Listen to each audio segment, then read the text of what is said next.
The year is 2003. The PlayStation 2 was the pinnacle of video game graphics. Saturday Night Live was still funny. And the Detroit Pistons were fucking shit up. With their electric brand of tough-nosed defense, 5 seemingly random guys teamed up to take the league by storm. Chauncey, Rip, Rashid, Tayshaun, and Big Ben Wallace terrorized the NBA with a beautifully orchestrated defense, handcrafted with love and precision by head coach Larry Brown, which they rode all the way to the NBA Finals, where they slayed the juggernaut that was the Kobe and Shaq Lakers for good. It was a good time in basketball. Shaq was terrorizing grown-ass men down low. Steve Nash led the Suns' high-powered balls-to-the-wall offense. Tim Duncan and the Spurs dominated with great team passing and sound fundamentals. Kobe was the second coming of MJ. AI was bringing street ball into the mainstream instead of stealing everyone's jobs. Some young phenom from the depths of Akron, Ohio arrived on the scene. It was a good time for basketball. There was a variety in playstyles, each with their own strengths and weaknesses. Fast forward to today, and the NBA is downright fucking unwatchable. And I'm not just saying this because my Pistons are legendarily bad, shout out to my boys for finally snagging that 6th win, but the NBA is absolute cheeks! This is not the league that young Gary Z fell in love with, and I'm not sure if there's any going back. The worst change has got to be the favoritism of offense over defense. Man, if I see another game where a team shoots 22 free throws in a quarter, I'm looking at you, Lakers. It's a complete crap. For some sissy-ass fouls, I'm gonna vomit. The league has been prioritizing offense over defense since before the dawn of social media age, and it shows. When guys can't play defense, it just leads to players not even bothering to try on defense, and now it's become a race to get a sweet highlight that'll trend on Instagram and produce fodder for ESPN to post whack-ass cherry-picked stats, which, by the way, are the basketball equivalent of a journalist saying, "Our vice president is the first mentally disabled, borderline schizophrenic South Asian black woman vice president. Here's why that matters." It's a fucking pathetic cope in an attempt to hold up an obviously shitty downgrade to what came before it. When before we had killers like KG and Kobe, nowadays everyone is turning into James Harden, free throw and step back merchants who don't got the killer instinct to lead a team through hardship or even the fucking drive to stay in shape.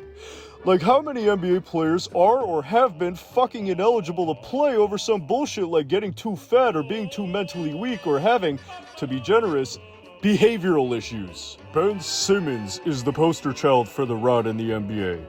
I saw a post of him saying, "I'm gonna be back." Like, boy, where the fuck was you even to begin with? Palestine? Were you hiding in the tunnels with Hamas?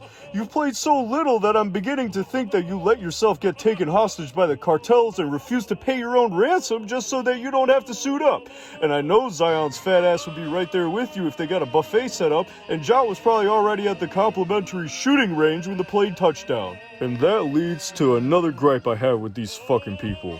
They get paid so much, but seem to somehow care less about the sport than the ones that came before them that made a fraction of what they make. They don't seem to have that love of the game. These other guys treat it like it's a fucking Sunday league or some shit. Half the time they're in street clothes on the sideline just bing chillin'. Seriously, load management has gotten so bad that players are becoming ineligible for All-Star and MVP awards. What does Commissioner Dick Tip do about it? He makes up some bullshit rule that supposedly limits load management that I've never seen enforced, and load management is still the worst it's ever been. You got people shelling out hundreds and even thousands of dollars to go see their favorite players sit on the sideline like Easter Island heads in their bedazzled Burberry onesies because, again, they don't got the love of the game or fashion sense for that matter. It's a fucking disgrace. This lack of drive, or as you religious individuals would call it, sloth, is rivaled only by their greed. A lot of other players seem to be bag chasing. Don't get me wrong, people deserve to get paid for the revenue they bring in, but now they're spending all their time shooting car commercials, car insurance commercials, fast food commercials, and pharmaceutical commercials? Okay, he's a football player, But you get the point. Know your role and shut your mouth! But worst of all, now they're getting paid based on their perceived potential and then proceed to fall well short of that potential since money no longer motivates them to achieve great success because, again, say it with me, they don't got the love of the game. Could you imagine if my Pistons paid fucking Darko Milicic what they're paying Zion now? No, because it's insane to give a player that much money when they haven't shown they got the love of the game. And when I point this shit out, some smooth-brained idiot emerges from the woodwork on Instagram to say some stupid shit like, "Oh, well, he could break your ankles, buddy," or "Jordan played against plumbers," or "You don't know ball, the players are just more skilled." It's analytics, you gotta jack up a 3 instead of taking the easy layup because 3 bigger than 2. No, they aren't more skilled, you dildo. They just have a different set of skills in this era because, as I just stated, offense is prioritized over defense. So why even have a true center like Ben Wallace who can lock down the paint if everyone is just gonna jack up threes or free throw merchant their way to a 50-second trip to the fucking charity stripe? The truth is that this is the Plumber era.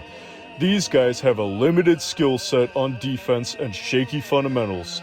You don't see any teams like the Tim Duncan Spurs killing opponents with a surgical passing attack where the ball touches every guy's hands before they find a high percentage basket. Not even the fucking Hall of Fame coach who designed that offense can run it in today's league. Stop all the booing, let these guys play. It's got no class, it's not who we are. Knock off the booing. It's just ISO with your best guy and kick out. ISO, kick out. ISO, kick out. Rinse and repeat. The closest thing we have to that is Jokic and the Nuggets, and the mainstream media fucking hates him for not producing these brain-dead highlights that attract the attention of glue sniffers in LA or New York.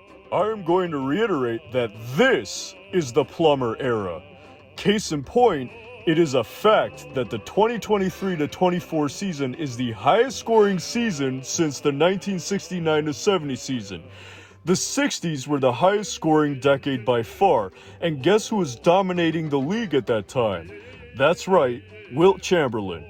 People look at the crazy-ass numbers he was putting up and say, "Oh, well, he played against plumbers who couldn't defend him, that's why he scores so much." Then, motherfucker, by that logic, the guys in the league right now are plumbers too, because they're letting up 60 and 70-point games left and right.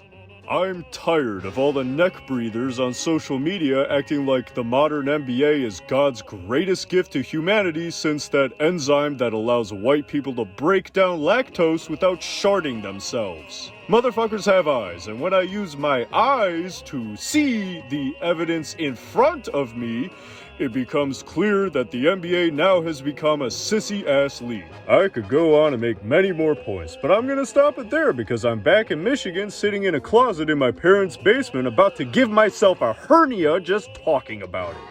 So if you want to hear more, like and subscribe, and maybe I'll elaborate further in the future.